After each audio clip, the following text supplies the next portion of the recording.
South com अर्थात United states southern command, ऐसे आप यहां देखें यूनाइटेड स्टेट्स नदर्न कमांड, ऐसे यूनाइटेड स्टेट्स पैसिफिक कमांड, अर्थात यूनाइटेड स्टेट्स ने दुनिया को अपने हिस्से में यानी कि मैप को अपने तरीके से बांटा हुआ है।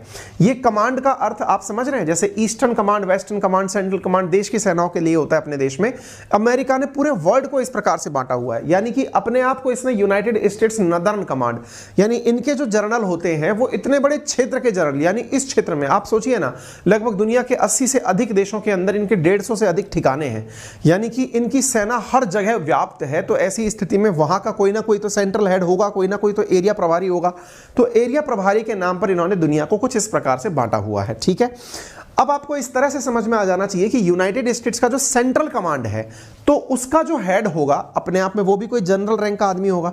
वो जो जनरल रैंक का आदमी है वो इन दिनों पाकिस्तान आया हुआ है। इंडिया को उसने कहां डाल रखा है? यूनाइटेड स्टेट्स पैसिफिक कमांड के अंदर, यानी कि जो अपना वाला एरिया है वो पैसिफिक कमांड वाले एरिया के अंदर अमेरिकी हिसाब से कंसीडर होता है। अब मैं आपको क्या बताता हूं कि इस सेंट्रल कमांड का जनरल रैंक का व्यक्ति इन दिनों पाकिस्तान आया हुआ है। उसके आने से पूर्व पाकिस्तान के साथ अमेरिकी व्यवहार को हम थोड़ा सा समझ लेते हैं। देखिए, समझने की बात यह है कि अमेरिका ने 7 सितंबर की खबर आप देखते हैं कि यहां पर F-16 के इक्विपमेंट दिए थे पाकिस्तान को। किसने? अमेरिका के द्वारा F-16 के इक्विपमेंट यानी कि जो लड़ाकू विमान है उसकी मदद भेज दी थी। इसके बाद F-16 के बैक टू बैक पीछे की तरफ चलते हुए अमेरिका ने पाकिस्तान को FATF की ग्रे लिस्ट से निकाल दिया था, यानी अमेरिका लगातार पाकिस्तान की मदद में धीरे धीरे आगे बढ़ रहा है।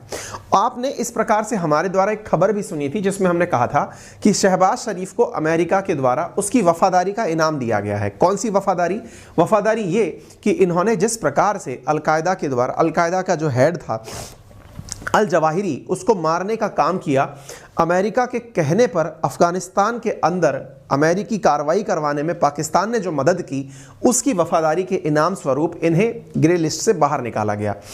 ये सब काम चल ही रहे हैं और इसी बीच में आज आप क्या सुनते हैं कि पाकिस्तान के अंदर यूएस की तरफ से जो सेंट्रल कमांड के चीफ हैं वो यहां पर पहुंचे हैं।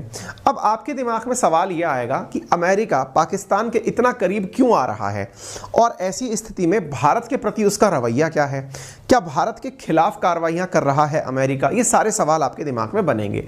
आपके दिमाग में तो बनेंगे ही, पाकिस्तान के अखबार इसे ऐसे लिखते हैं कि यूएस ने इन्हें मदद, हेल्प मतलब जो है ऑफर की है to counter with TTP, that is Tehrik Taliban. ठीक है, तहरीक तालिबान पाकिस्तान और इंडियन राइवलरी, यानी कि इंडिया के विरोध स्वरूप और टीटीपी की थ्रेट से बचने के लिए अमेरिका ने इन्हें मदद मुहैया कराने का वादा किया है। कब की खबर देख रहे हैं आप? 20 तारीख की, यानी आज की। ये यहां का मतलब जो प्रमुख अखबार है डाउन, उसने लिखा है। अच्छा, अब मैं आपको इसके पीछे की थोड़ी कहानी बताता हूं। देखिए, आपको यहां पर कुछ चीजें दिखाई देनी होंगी। US concern by TTP threat to Pakistan security, ये बोलते हुए कौन पाए जाते हैं? यूएस के जनरल, दैट इज सेंटकॉम के हेड बोलते हुए पाए जाते हैं। नाम है उनका गुरिल्ला। गुरिल्ला क्या बोलते हुए पाए गए हैं वो मैं आपको बताऊंगा। इनका नाम है जनरल कुरिल्ला। अब ये कुरिल्ला है, गुरिल्ला है, या आप देख लीजिएगा, visit provided by general Kurilla. Kurilla जो है वो यहां पर ये कहते हुए पाए जाते हैं कि भाई हम इस बात से कंसर्न हैं। किस बात से कंसर्न है? कि आपके यहां पर कुछ थ्रेट्स हैं, परेशानियां हैं आपको। किससे परेशानियां हैं?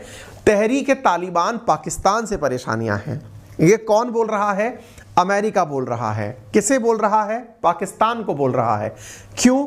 क्योंकि तहरीक तालिबान ने पाकिस्तान में गजब का आतंक मचाया हुआ है। आतंक इतना कि उन्होंने अपने आतंकियों से यह कह दिया है कि आप जाइए, आपको जहां पर कुछ तारीख जो कार्रवाइयां करनी है पाकिस्तान की सेना के खिलाफ वो करिए।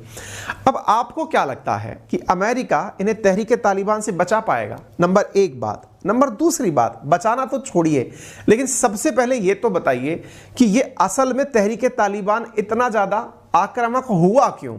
जिसकी वजह से हुआ वो बोलता है कि मैं मदद करूंगा। अरे और तो छोड़िए, जो तालिबान से अफगानिस्तान को नहीं बचा सका वो देश मदद कर